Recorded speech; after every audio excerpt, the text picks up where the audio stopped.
c'est d'être ambitieuse et impatiente.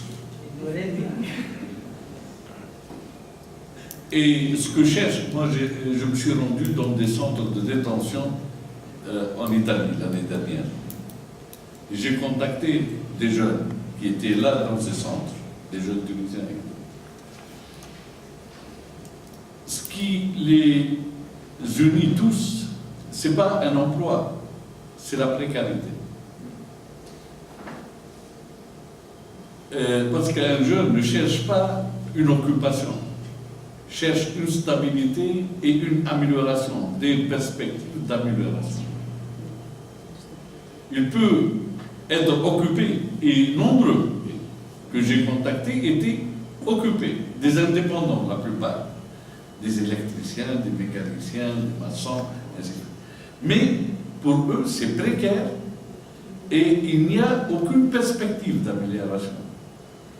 Ils perçoivent l'avenir comme il n'est pas porteur de promesses d'amélioration. Et ce qui, à mon avis, aiguise leur engouement pour le départ. Deuxièmement, à propos de chiffres, justement, je n'ai pas cité le taux de chômage. Le dernier chiffre que j'ai lu il y a 2 jours par l'INS, c'est 17,3%. C'est une amélioration par rapport à l'année dernière. Moi, il me semble qu'on est en train de confondre politique de revenu et politique d'emploi. Ce qui est créé, c'est un revenu, une source de revenu. Ce n'est pas un emploi. En 2009, suite à l'événement de Gafsa, le GTT m'a chargé de faire une étude sur croissance et emploi dans la région de Gafsa. Le CPG, à l'époque, j'ai trouvé que le CPG finançait 3 chantiers. Pour mon malheur, j'ai voulu visiter ces chantiers. Eh bien, ils n'existaient pas. Pourtant, il y a des listes de travailleurs sur les chantiers. Il y a des entreprises sous-traitantes. Il y a des fonds qui ont été virés par le CPG. Mais les chantiers n'existent pas. Donc, qu'est-ce qu'on fait? On ne crée pas de l'emploi. On est en train de verser des revenus. On peut appeler ça peut-être allocation de chômage. Et pour votre information, au début de 2011, il y avait 17 000 travailleurs sur les chantiers. Actuellement, on a dépassé 130 000. Ça aurait été une bonne chose si les chantiers existaient réellement pour lutter contre la désertification, l'érosion, pour améliorer le paysage dans nos villages et nos villes, et pour assurer la propriété, pour préserver nos ressources qui se dégradent, parce qu'il y a pas mal de chantiers, malheureusement, mais il n'y a pas de travailleurs sur ces chantiers. Donc, je ne sais pas comment il faut considérer ça. Est-ce que c'était de l'emploi créé? Moi, j'ai des doutes. Concernant la pauvreté, quand on a, pour continuer sur l'emploi, donc sur le littoral, rare les entrepreneurs qui ne se plaignent pas du manque de main-d'œuvre. Moi, j'ai eu le frais il y a 1 mois, j'avais un petit truc à faire chez moi, à Téboulba, et bien j'ai trouvé le maçon, mais le maçon n'a pas trouvé de travailleur. Et pourtant, le travailleur touche 20 dinars. 25 et 35, pardon. Le maçon, 35-40. C'est pas donc je sais que c'est précaire et tout ça, non, c'est ça qui. Pardon si je vous coupe, mais est-ce que c'est une stabilité? Non, voilà. Non, c'est précaire. On revient toujours à la précarité, c'est pas à ce qu'il touche dans l'immédiat, parce qu'il n'y a pas de couverture sociale, parce que c'est précaire, parce que le lendemain n'est pas sûr, je sais. Mais quand même, avant, il n'y avait pas ce problème, avant la Révolution. Après, il y avait ce problème. Pourquoi? Parce que la plupart des ouvriers sur ce littoral venaient de l'intérieur. Et à l'intérieur, où il fut créé beaucoup de chantiers, où on verse de l'argent, alors les gens sont revenus chez eux, ils touchent 280 dinars sans travailler. Sans faire le chantier. Mais en fait, parfois, ils travaillent dans l'informel. Contrebande de carburant, de cigarettes, l'économie informelle, elle a prospéré pendant la Révolution. Donc, il garantit un salaire fixe pour une durée déterminée, pas indéterminée, mais c'est une porte ouverte pour revendiquer une titularisation.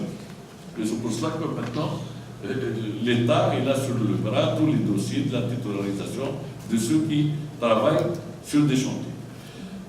Pour la pauvreté, les chiffres, vous savez, on a vécu avec des chiffres justement miraculeux à l'époque de Ben Ali. Mais justement, la particularité de la révolution tunisienne, justement, elle a mis à nu le miracle tunisien. Parce qu'on ne peut pas justement vivre dans un modèle qui réussit avec des gens qui se révoltent et qui justement vont à la mort, à la recherche de la mort. C'est qu'il y a un problème de modèle. Et ce modèle, justement, avant le départ de Ben Ali, on était à 3,2% de taux de pauvreté. N'oubliez pas de ça. Mais après Ben Ali, un ministre est venu nous dire qu'on avait 24% de pauvres. Alors, entre les 3,2 et les 24, je préfère ne pas prononcer des chiffres. Mais d'être déductif. Moi, quand je constate qu'il y a un volume de chômeurs qui augmente, le taux baisse, le taux augmente.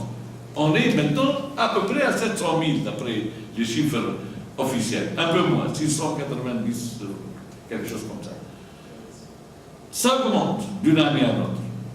Quand le chômage augmente, quand les prix augmentent et le pouvoir d'achat baisse, et quand les programmes de développement régionaux sont en panne, je ne vois pas comment la pauvreté peut reculer. Je me limite à cette démarche déductive, c'est tout. Pour éviter les chiffres absurdes. Peut-être dans les deux cas étaient absurdes. 24% et après tout, le seuil de pauvreté. N'oubliez pas qu'en France, le seuil de pauvreté actuellement, c'est à 960 €. C'est-à-dire 1800 et quelques dinars tunisiens. Ils sont pauvres, ces gens-là. Donc, c'est subjectif, de toute façon.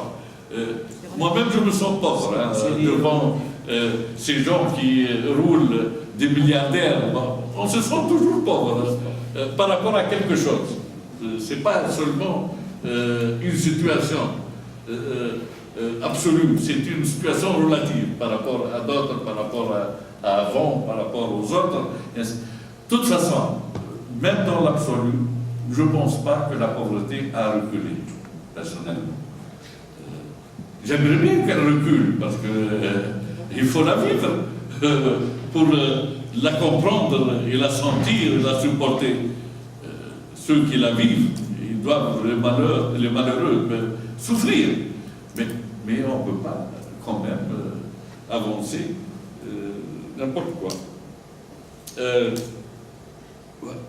N'oubliez pas que toutes les agences actuellement, toutes les agences internationales s'inquiètent pour le pays, sauf le gouvernement actuel.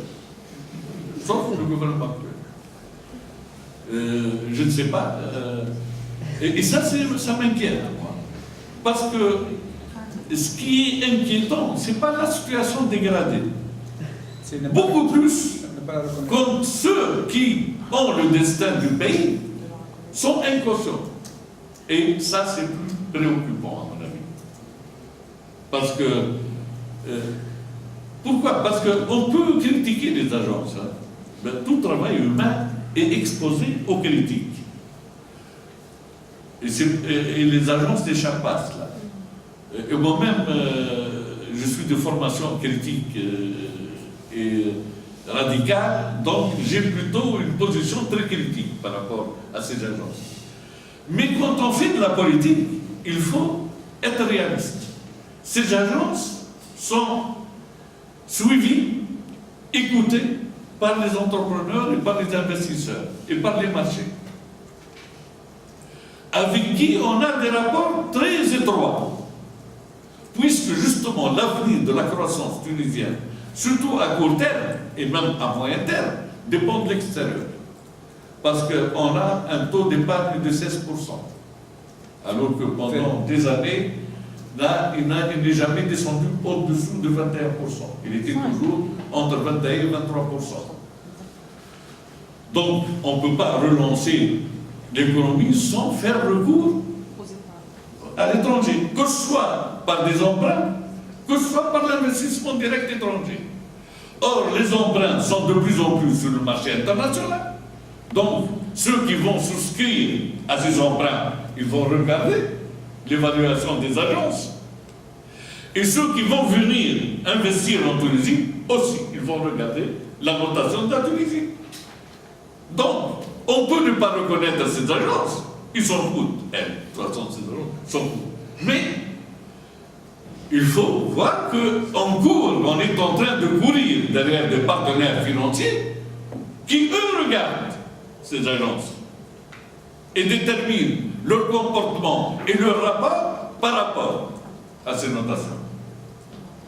Donc, quand on prend le micro à la télé ou à la télévision, à la radio pour dénoncer cette agence, tout ça, ça ne fait ni froid ni chaud, mais ces répercussions sur nous sont immédiates.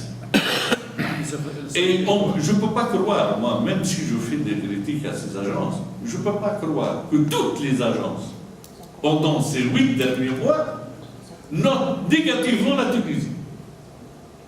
Mais soyons sérieux, on ne peut pas. La dernière notation, c'est par une agence Standard & Poor's qui a 154 années d'expérience et qui est présente, je crois, dans 25 pays et qui est suivie par des milliers d'agences, d'organisations patronales et de marchés, de bourses. Mais il y a l'agence américaine, Standard & Poor's, il y a l'agence japonaise, et il y a Davos qui vient de ne pas nous classer carrément, tellement les indicateurs justement dépassent les normes. Dans leur tableau de bord, ils ne voient plus ces indicateurs. Donc, heureusement pour nous, ils ont préféré ne pas nous classer. Parce que le classement aurait été catastrophique. Ils sont sympas. Oui, ils sont sympas, c'est vrai. On est devenu hors classe. Oui, parce qu'ils ne peuvent pas se lier eux-mêmes. Exactement.